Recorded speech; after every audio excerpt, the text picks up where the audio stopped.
On les retrouve pour la suite, c'est la fin, nos chers invités, Corneille Norbert Kouassi et Germain Pouli, avant de parler du Togo et de cette rencontre des acteurs africains pour l'amélioration des systèmes de santé. On continue un peu notre voyage en Côte d'Ivoire. Laurent et Simone Gbagbo, le divorce politique aussi consommé. On parlait justement de cette coalition peut-être à venir entre le FPI, c'est-à-dire l'enveloppe portée par Pascal Afi Nguessan, le COJEC, et puis le MGC, le mouvement des générations capables. Germain, c'est possible? Oh, tout est possible en politique. Hein. Vous savez, si après avoir fait une coalition avec le RHDP, le PDCI, lors des législatives a fait coalition.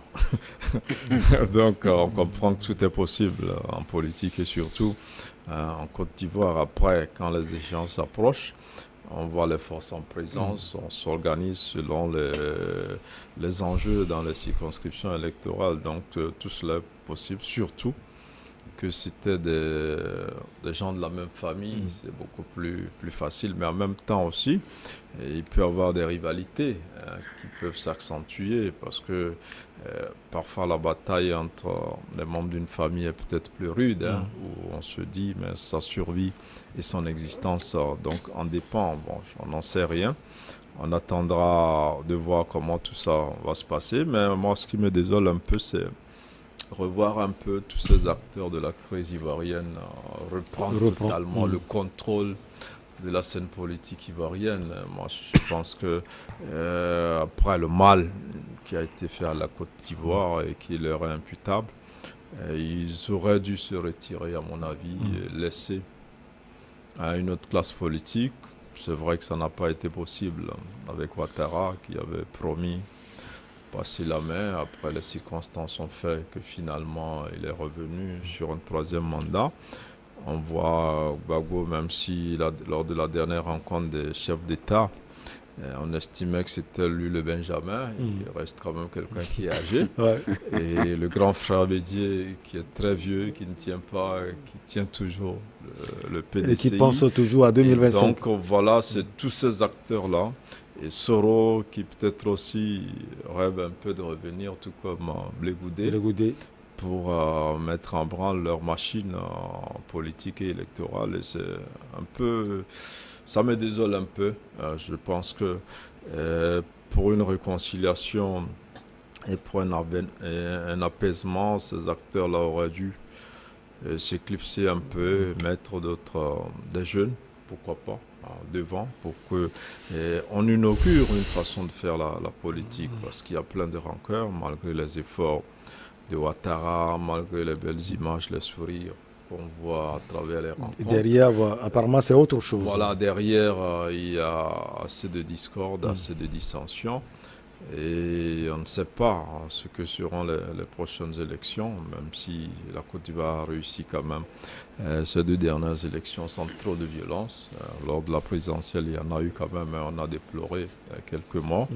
Et il faudrait qu'on arrête avec ça et avec ces acteurs-là qui, depuis quelques années, tiennent la scène politique ivoirienne. Donc, on aurait vraiment souhaité voir l'émergence d'une nouvelle classe. Surtout que la classe politique ivoirienne est très vieillissante et on voit des acteurs de plus de 70 ans pour la plupart qui tiennent aujourd'hui et toujours encore la scène politique ivoirienne. On sait que les jeunes Ivoiriens innovent, ils ont la créativité, mais sur le plan politique, je crois qu'ils sont totalement absents. Il faut qu'ils se réveillent au sein des formations politiques. Justement, on a un jeune politique ivoirien, Corneille Norbert Kouassi. Peut-être que c'est un rêve aussi pour vous de devenir président un jour de votre pays. Mais tel que c'est fait, c'est un peu plus difficile. Comme Germain l'a dit tout à l'heure, on voit les cadres qui n'ont pas encore déposé, si on peut le dire, leurs plumes. On les voit toujours. Le président Alassane Dramane Ouattara n'a rien dit à propos de 2025. Laurent Gbagbo, tel que cela se passe, on le voit encore. Et puis Bédier, on ne l'oublie pas, Madame Simone Gbagbo également. C'est difficile, ça c'est un crochet pour un jeune Ivoirien aujourd'hui, politique surtout, de percer. Oui, c'est un problème pour la génération future de percer quand même dans la politique ivoirienne, parce que ces trois grands-là, depuis 2 décennies, ont pris en otage la politique ivoirienne. Quand vous voyez le président Bédié qui a 80 ans et plus, le président Ouattara a 78 ans, 79 ans, le président Gbagbo 75 ans, mais qui aujourd'hui veulent toujours rester à la tête de leur parti et diriger la Côte d'Ivoire. Bon, il y a un problème parce qu'ils viennent, ils ne veulent pas former les autres jeunes, pas parce que les jeunes ne sont pas formés. Je prends le cas du RHDP avec le feu Ambak. C'était un jeune qui était promu à devenir président. Il avait tous les atouts pour devenir président. Mais la force des choses a fait qu'il est décédé. Quand vous prenez au sein du PDCI, on a Koussi Benjo qui est là, nous avons Jean-Louis Billon qui est là, nous avons Thierry Tano qui est là. Nous avons même le dernier qui vient d'arriver, qui a été déjà dans le gouvernement du président Bédié. Et le neveu au président Houphouët-Boigny, Thiam, qui quand même a le profil d'être un président. Au niveau du FPI, aujourd'hui, il y a Kone Katina qui est là, il y a d'autres personnes qui sont là. Mais ils ne veulent pas laisser les jeunes éclore, les jeunes comme Soro Guillaume, qui ont déjà été Premier ministre, qui ont été ministres, qui ont été président de l'Assemblée nationale. Quand quelqu'un a occupé tous ces postes-là, vous pensez que c'est le poste du président qui ne peut pas occuper? Il peut mieux l'occuper.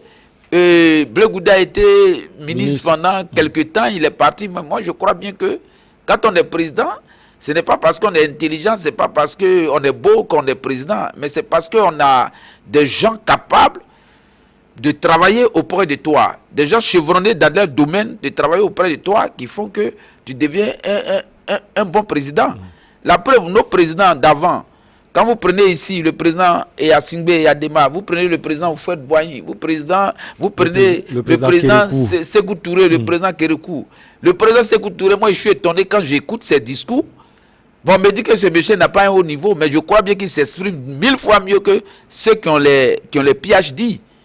Il maîtrisait la politique, la géopolitique, il maîtrisait mieux que cela. Mais pourquoi ces personnes, mes tontons, mes parents là, ne veulent pas partir pour laisser les jeunes diriger aussi la Côte d'Ivoire? Surtout que pendant 2 décennies, vous avez dirigé le pays et nous avons connu des palabres jusqu'à aller à une guerre où il y a eu 3000 morts. D'autres même disent qu'il y a eu plus de 3000 morts. Mais faites votre mea culpa, asseyez-vous, laissez les intérêts personnels de côté et regardez la Côte d'Ivoire d'aujourd'hui et regardez le futur de la Côte d'Ivoire. Mais ils font comme s'ils étaient immortels. Parce que tu peux être là, mais la mort peut venir te prendre du jour au lendemain. Mais qu'est-ce que tu as préparé pour laisser? Si vous pouvez préparer des biens pour vos enfants, parce que vous savez que vous allez mourir un jour, mais quel est le bien que vous laissez au pays qui vous a donné tous ces biens? Il n'y en a pas. Moi, je ne fais que demander pardon à ces 3 grands, qu'ils s'entendent, qu'ils s'asseyent pour discuter sur le futur de la Côte d'Ivoire. Il y a eu beaucoup de choses. Je vous ai envoyé une fois 2 photos de Bouaké. Un côté que tu te croirais à Paris et un côté comme tu te croirais dans un village. Mais les séquelles de la guerre sont encore là. Mais on a pardonné. Ces gens qui ont perdu tous ces biens, qu'est-ce qu'ils vont faire? Mais est-ce que le président Gbagbo a perdu un bien? D'ailleurs, le président Ouattara a dit qu'il va lui donner tous ses biens. Est-ce que le président Bédié a perdu un bien? Est-ce que le président Alassane a perdu un bien? Non. Même les ministres qui les suivent. À part quelques ministres de Gbagbo qui sont décédés pendant la guerre. Donc moi je crois bien que en Afrique, je dis tous les jours en Afrique, qu'on s'asseye sous l'arbre à palabre et qu'on discute. Ils peuvent se retirer et mettre les jeunes à l'épreuve.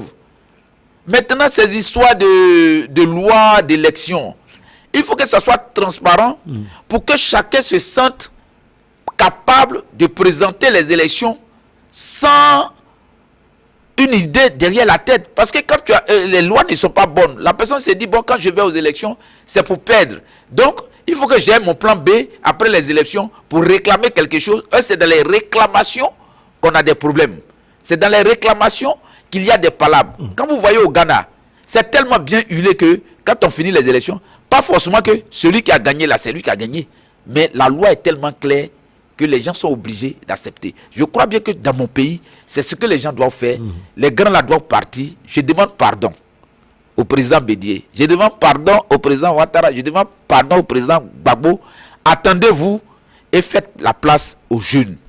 Guidez ces jeunes-là, devenez des conseillers, devenez des consultants pour ces jeunes, pour que le futur de la Côte d'Ivoire soit meilleur. Allez, vous avez parlé de votre pays, maintenant on va parler du pays de Germain Pouli et de cette rencontre des acteurs africains pour l'amélioration des systèmes de santé. D'ailleurs, on le retrouve, Germain Pouli. Germain, il s'agit de quoi concrètement?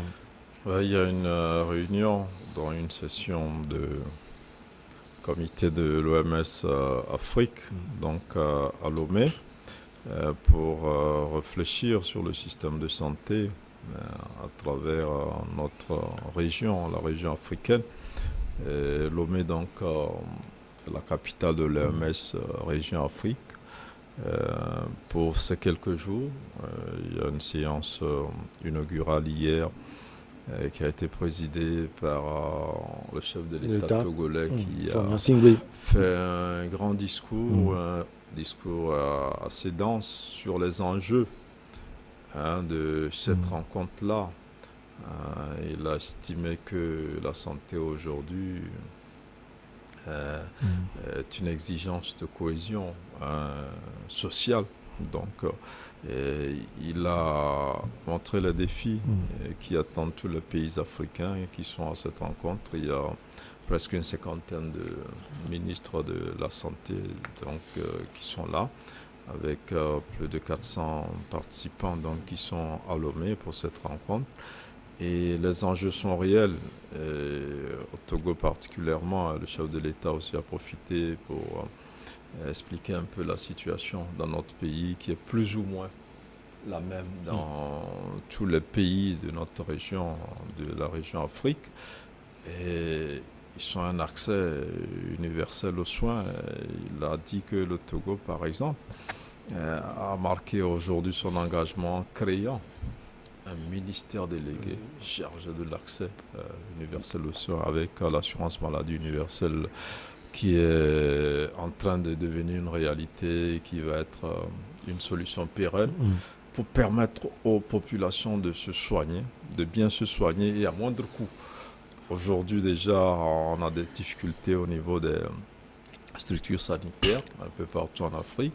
La formation du personnel, la disponibilité des médicaments qui font que vous voyez qu'aujourd'hui il y a un marché florissant des médicaments contrefaits de qualité très douteuse qui créent encore d'autres problèmes sanitaires et dont le président de la République a parcouru un peu tous ces problèmes-là qui vont faire l'essentiel des débats qui ont cours en ce moment dans la capitale togolaise. Alors, Germain l'a dit tout à l'heure, on a vu le discours du chef de l'État. Je vais lire un passage. L'une des ambitions de la feuille de route du gouvernement à l'horizon 2025 est de garantir la couverture santé et l'accès aux services de base à tous en ligne avec le 13e programme général de travail de l'OMS qui vise à faire bénéficier 1 milliard de personnes supplémentaires d'une couverture sanitaire universelle. Avant d'aller en profondeur même de cette rencontre, comment vous trouvez l'intervention du chef de l'exécutif togolais? Non, moi je crois bien que le président Faure fait un travail formidable. C'est ce que je disais ici hier. Et ni Jésus ni Mahomet n'ont fait l'unanimité des hommes. Même quand vous voyez dans la Bible, Dieu dit qu'il est regret d'avoir créé l'homme. C'est-à-dire que lui-même qui a créé son instrument a peur de son instrument. Les Togolais ne jugent le président Faure que par le passé de son papa. Mais chaque Togolais serait à la place du président Faure, allait faire la même chose comme le président Faure. Je dis, c'est quelqu'un qui veut le bien des Togolais. C'est quelqu'un qui veut quand même que le Togo aille de l'avant. Il est jeune. Il visite les autres pays. Il a quelque chose à faire. Ce que son père a fait, ça c'est à l'actif de tout le peuple togolais. il a sa manière de diriger. Le président Yassingbe Eyadema est différent du président Faure Eyadema. Même le président Gnassingbé Eyadema a apporté beaucoup de Apporter choses. quelque chose. C'est-à-dire que chacun a apporté quelque chose Ouais, ça touche. selon son temps. Nous sommes venus trouver, j'ai dit à mes enfants tous les jours qu'on est venu trouver les gratte-ciel à Abidjan. Est-ce que vous savez combien de fois nos parents ont souffert? Aujourd'hui, quand on fait les échangeurs, pour passer d'un quartier à un autre quartier, il faut 2 heures, 3 heures du temps dans la voiture. Les gens se plaignent. Mais c'est notre temps, c'est notre sacrifice. Hier, on a parlé de quelque chose ici sur le plateau, qu'on a accordé quelque chose au Togo. Aujourd'hui, C'est le MCC. le MCC. Qui a Aujourd'hui, on reconnu parle la bonne encore gouvernance. de la maladie, l'assurance maladie universelle. Ça veut dire que il pense à son peuple. Il fait beaucoup de choses pour son peuple. Je crois bien que le peuple togolais doit être patient. Nous devons être patients pour attendre le président Faure et son équipe travailler. Il fera tout pour que les Togolais soient heureux. Donc nous devrons l'encourager dans ce sens-là. J'appelle aussi aux opposants de l'encourager. Quand c'est bon, ayez le courage de dire que c'est bon. Parce que s'il fait quelque chose de bon et que vous dites que c'est pas bon, il sera découragé et il ne le fera plus. Et vous n'allez rien faire parce qu'il a le pouvoir dans sa main. Il a l'armée avec lui. Vous ne pourrez rien faire. Mais si par moment, vous dites que ce que vous avez fait là est bon, mais sur ce plan, c'est pas bon, on peut dire que oui, cet opposant-là, il reconnaît les choses. Mais nous sommes dans des oppositions qui rejettent tout en bloc. Même quand il fait une route, les gens ont le courage de dire que est-ce qu'on va manger la route. Mais c'est dangereux quand quelqu'un dit ça. Quand vous allez à Kpalimé, que vous devez faire 3 heures, 4 heures de temps pour arriver à Kpalimé. Mais aujourd'hui, le président fait tout son effort pour faire une bonne route aux normes internationales pour que vous arrivez à Kpalimé à 1 heure du temps et que tu viens dire qu'on ne mange pas les routes. Même si on te donne toujours à manger et que ta voiture, en allant à Kpalimé et revenir, tu dois aller dépenser plus de 100 000 francs pour réparer la voiture, vous comprenez qu'il y a un problème. Pour le citoyen lambda, je crois bien que le président Faure fait des efforts. Je dis ici tous les jours qu'ils ont des contraintes que nous ne savons pas. Donc nous devrons les soutenir dans leurs actions pour que ces présidents-là puissent faire mieux que maintenant. Alors, au cours de cette rencontre qui va durer 5 jours, les problèmes de santé de la sous-région Afrique seront abordés, notamment les maladies non transmissibles, le changement climatique également, les épidémies ou encore le financement de la santé. C'est vrai, Germain Pouli, on a énoncé tout un tas de choses, mais est-ce qu'on peut s'attendre véritablement à la fin de cette rencontre aux résultats tangibles? Oui, moi je n'en doute pas parce que, vous savez, l'Afrique est assez engagée. La chose primordiale aujourd'hui, c'est la santé. Il faut être en bonne santé pour travailler, être productif, créer de la richesse, créer des emplois. Donc, et les pays comme les nôtres, comme le Togo, en ont fait une priorité. Quand vous prenez aujourd'hui, sur le plan politique, il y a des engagements assez forts.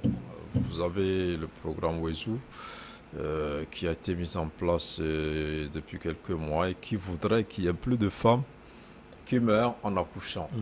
L'enfant et la maman doivent être en bonne santé. L'État a mis les moyens pour accompagner les femmes tout au long du processus de la grossesse jusqu'à l'accouchement. Avant cela, il y avait...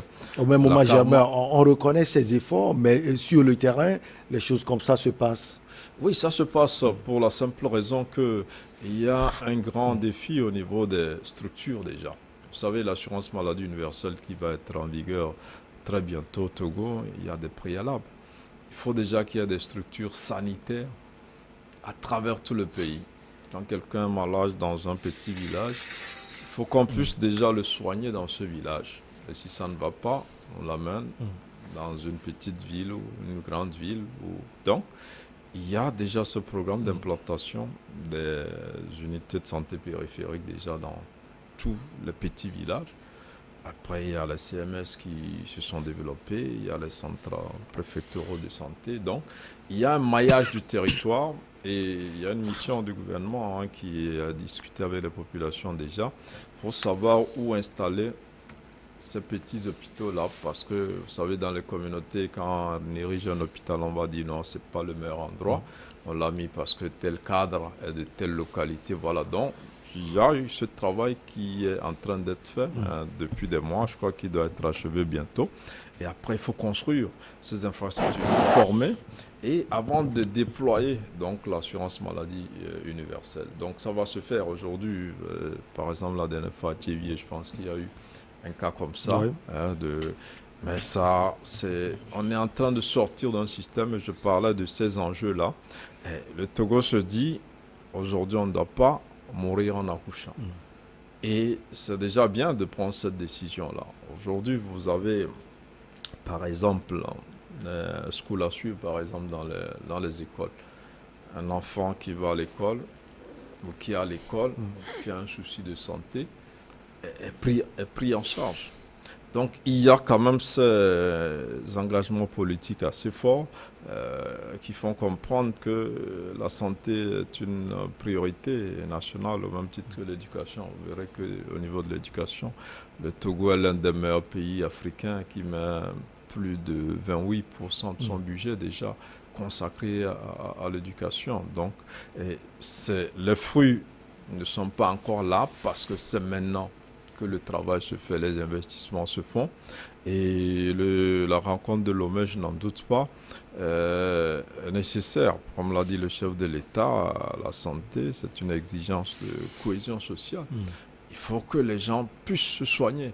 Même quand vous ne trouvez pas à manger, si vous êtes malade, il faut pouvoir être guéri pour travailler, chercher et gagner de l'argent. Et donc aujourd'hui, la santé est prioritaire. Et vous savez, l'OMS à l'échelle mondiale fait ce travail en partenariat avec les États, les accompagne. Et on voit la présence donc, également du directeur général. Voilà, le directeur général de l'OMS qui est là et qui a récompensé le président togolais pour ses efforts, parce que l'OMS travaille énormément avec le Togo.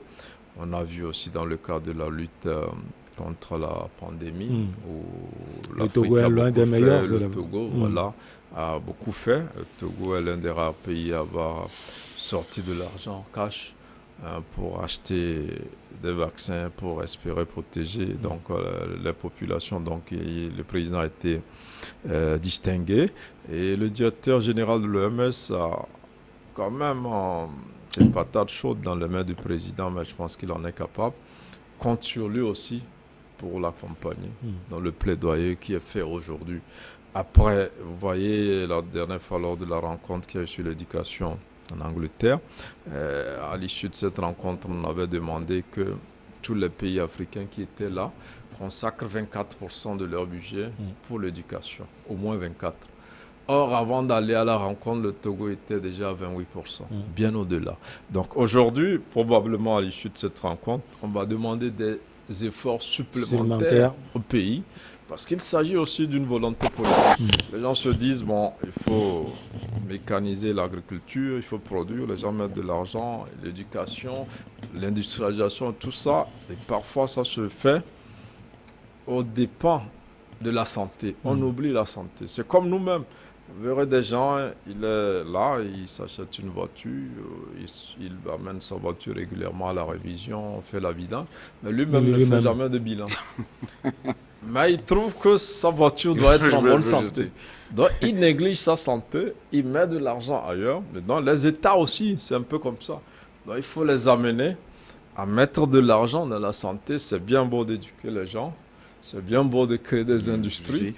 Mais il faut mettre aussi de l'argent pour mettre une unité de santé à côté de chaque citoyen pour que les gens, le temps d'amener quelqu'un dans le village voisin pour le soigner, il meurt en cours de route et tout ça, il faut. Donc, je pense que cette rencontre va s'achever avec des recommandations, sur des recommandations comme ça. Et les États vont devoir s'engager parce que plusieurs États ont envoyé leur ministre de la Santé, donc à Lomé. Et c'est dans notre intérêt d'avoir des populations qui se portent bien. Et quand les populations se portent bien, c'est le pays qui se porte mieux, c'est l'économie, c'est la culture, c'est tout ce que vous voulez qui se porte bien.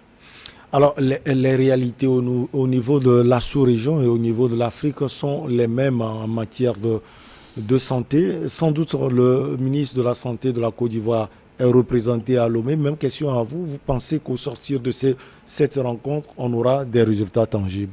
Oui, il faut forcément qu'on ait les résultats tangibles parce que à quoi sert de courir à chercher de l'argent quand nous sommes malades? dont nos États doivent quand même nous traiter avec une bonne manière.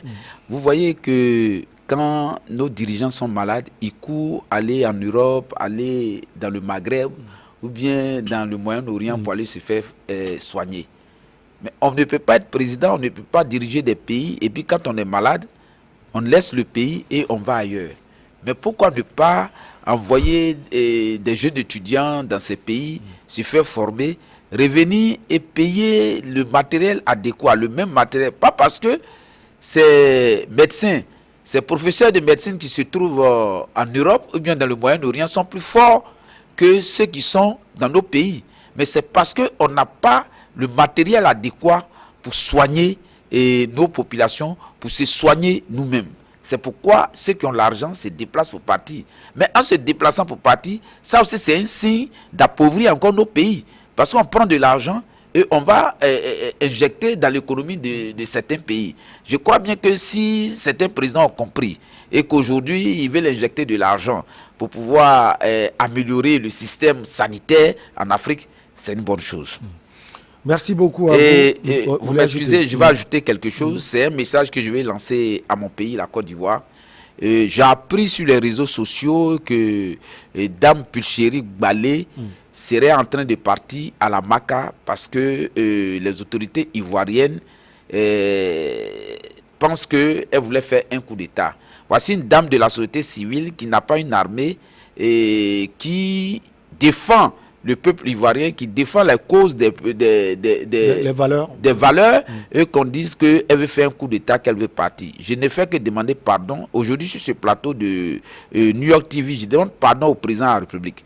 Il ne faudrait pas qu'il écoute tous ces vautours qui sont autour de lui. Tous ceux qui ne veulent pas le bien de la Côte d'Ivoire et qui veulent que la Côte d'Ivoire brûle encore. Nous avons un problème avec le Mali. Le problème n'est pas encore terminé. C'est le président Faure qui a pris le problème à bras le corps pour régler le problème des 49 militaires qu'on a trouvé qu'ils sont mercenaires.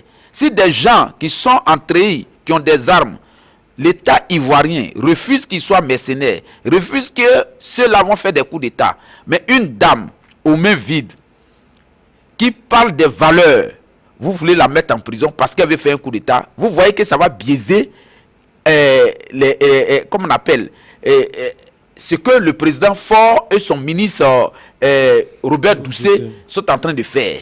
Parce que le Mali va dire, il y a des gens qui sont armés, qui sont entrés. Vous refusez qu'ils soient des mercenaires qui viennent faire un coup d'État. Voici une dame qui vient nous voir, elle repart en Côte d'Ivoire et aujourd'hui, on veut la mettre en prison. Je me mets en genoux, je demande pardon au président Ouattara, que le président Bédié et le président Gbagbo partent voir leurs frères pour dire qu'on a trop de problèmes sur l'échiquier international. Il ne faudrait pas qu'on allume le feu en Côte d'Ivoire, que Pulchéri Balé soit libéré. Merci beaucoup à vous, Corneille Norbert Kouassi. Vous êtes analyste politique. Nous disons également merci à Germain Pouli. Il est journaliste, directeur de publication de Togo Réveil. C'est mon aîné. Merci, Germain. C'est moi qui vous remercie. On se retrouve la semaine prochaine. Merci. Corneille, on est toujours ensemble. Toujours ensemble. Allez, on se retrouve la prochaine fois, toujours avec le même plaisir. À très vite.